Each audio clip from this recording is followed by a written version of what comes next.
All right. So, got that bus bar taken off. These battery tabs are loose. Next step is to come in here and remove some plastic so this thing can sit down on top of the next pack. So, you want to make sure you're removing the plastic here and here, this whole bar thing, here, and this whole bar thing. So basically underneath the tab, you want it just to be loose. Result.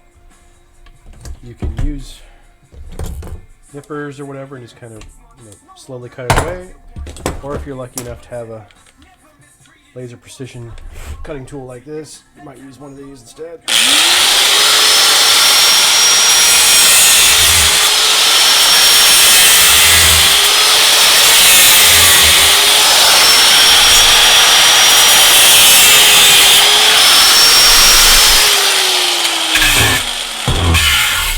Oh damn, I scratched the workbench again. God, quit doing that.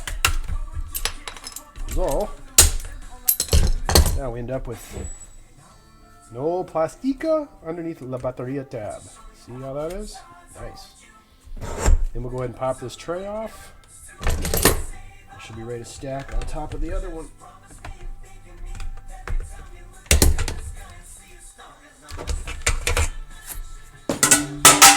Boom. So we'll take that, clip it on top of one of the units we've already built. Unit. Alright. Well, want to make sure you got these things cleaned up. You don't want any junk in here. Nothing to puncture the old battery. Alright. Quick sanity check. Negative. Positive. Good to go. Just going to take this, click it in down here. Click that in like meow. Boom. And we'll take these last two tabs, screws them down, fold them up. Good to go.